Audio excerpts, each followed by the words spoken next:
Bismillahirrahmanirrahim. Assalamualaikum warahmatullahi wabarakatuh. Perkenalkan, nama saya Gita Fadila. Saya dari jurusan Pendidikan Bahasa Arab semester 2 kelas 2C. Di sini saya akan mempresentasikan mata kuliah Madkhal Ilmiah Lughoh topik 10 dengan tema proses morfologi yang diampu oleh Bapak Irfan Ghazali. Apa aja sih yang akan dibahas pada materi ini? Baik, yang pertama itu ada infleksional. Infleksi adalah proses morfologis yang menyebabkan terbentuknya berbagai bentukan kata, tetapi bentukan itu tidak berakibat pada perubahan kelas kata atau tetap pada kelas kata yang sama. Infleksi berkait erat dengan aturan sintaksis dalam arti bahwa morfem infleksional diperlukan untuk melengkapi kata sebagaimana dituntut oleh aturan gramatikal yang pemunculannya tidak akan mengubah kategori atau identitas kata tersebut. Contoh infleksional dalam bahasa Arab pada leksem kata ba dapat berubah menjadi kata tu apabila kata digunakan sebagai verba orang ketiga tunggal, maka penambahan tu diperlukan sebagai tuntutan gramatikal oleh subjek orang pertama tunggal yang berhadapan dengan verba kala lampau. Demikian pula infleksional dalam nomina seperti penambahan h pada leksem talib dan menjadi talibah merupakan tuntutan membentuk nomina femina izin mu'anas. Secara sintaksis, tuntutan seperti ini dibicarakan dalam ruang lingkup kesesuaian gramatikal atau agreement concord. Perubahan demikian tidak mengubah kategori atau identitas kata. Misalnya, verba tetap menjadi verba dan nomina tetap menjadi nomina. Kemudian ada proses infleksional. Dalam khasanah keilmuan bahasa Arab disebut dengan istilah tasrif.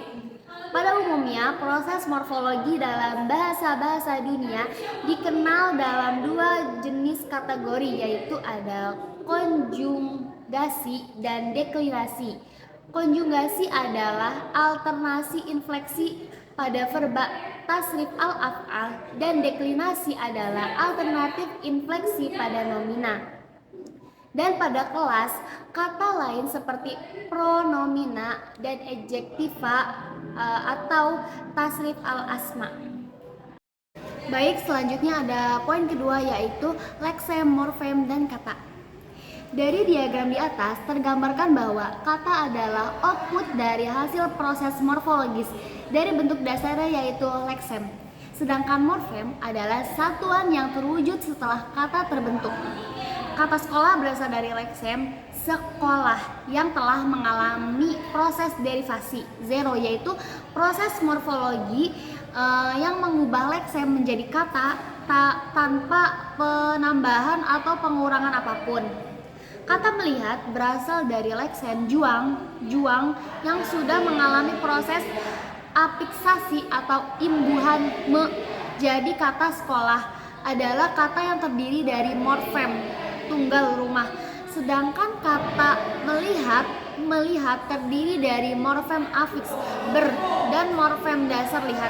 Leksem merupakan bahan dasar yang telah mengalami pengolahan gramatikal menjadi kata dalam subsistem gramatika. Kemudian, adapun output yang berupa kata merupakan suatu kesatuan yang dapat dianalisis atas komponen-komponen yang disebut morfem. Konsekuensinya, morfem sebagai satuan terkecil dalam hierarki gramatikal sebenarnya baru dapat ditandai setelah kata terbentuk melalui proses morfologis. Poin ketiga yaitu ada ragam proses morfologis. Ragam proses morfologis, Robert Cibarani mengklasifikasi proses pembentukan kata baru di dalam morfologis ke dalam 14 jenis proses, yaitu ada Proses pembentukan kata tersebut dijelaskan seperti berikut ini. Yang pertama ada komposisi atau compounding, merupakan gabungan dua bentuk dasar secara bersama-sama membentuk kata baru di dalam bahasa Inggris.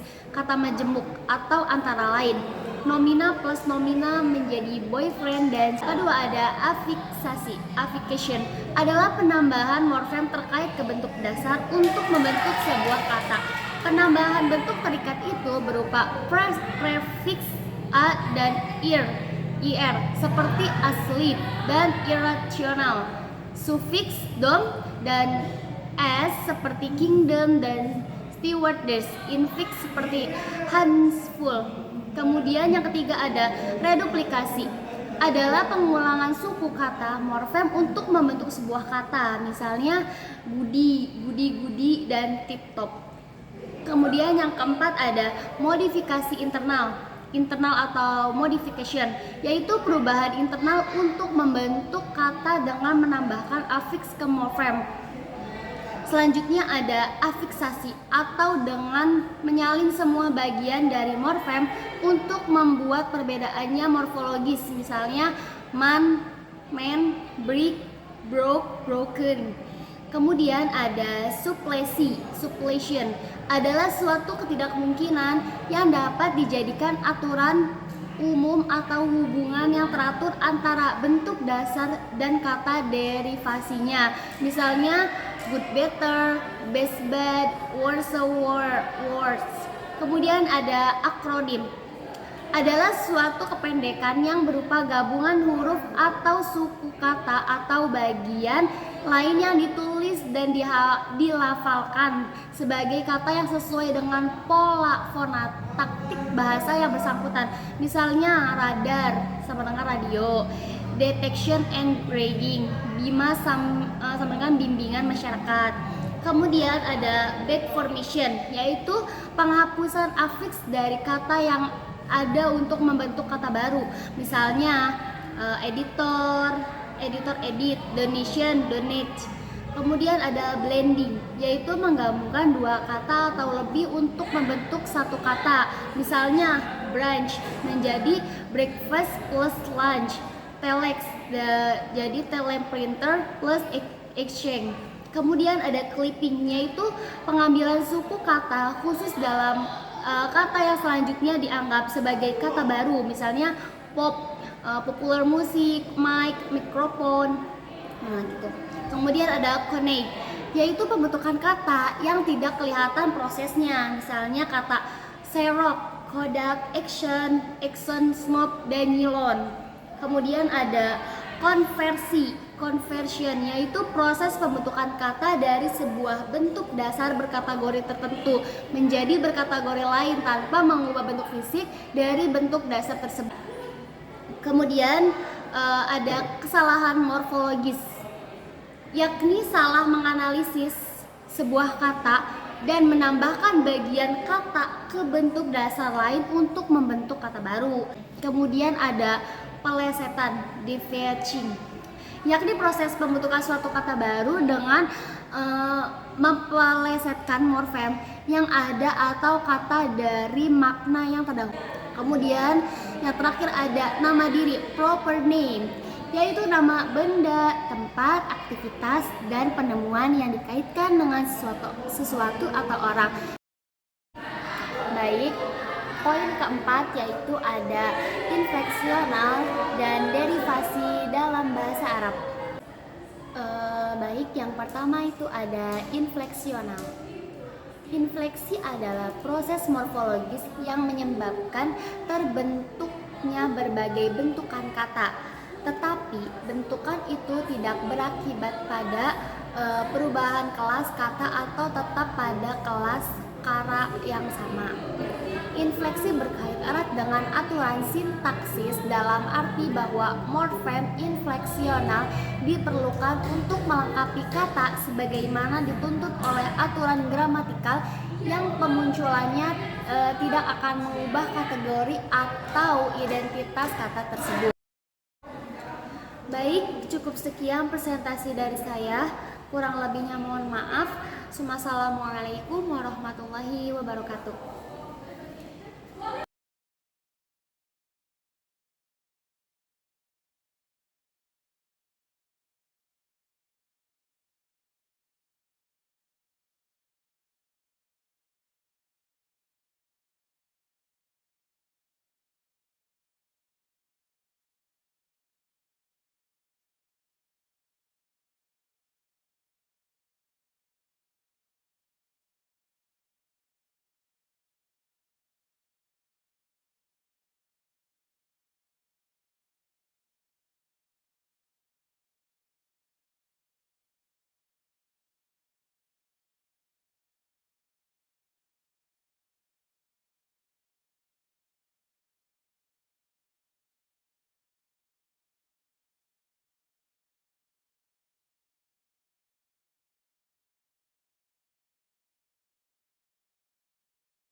Kemudian ada proses infleksional. Dalam khasanah keilmuan bahasa Arab disebut dengan istilah tasrif. Pada umumnya, proses morfologi dalam bahasa-bahasa dunia dikenal dalam dua jenis kategori, yaitu ada konjugasi dan deklinasi. Konjugasi adalah alternasi infleksi pada verba tasrif al-af'al dan deklinasi adalah alternatif infleksi pada nomina. Dan pada kelas, kata lain seperti pronomina dan adjektiva atau tasrif al-asma.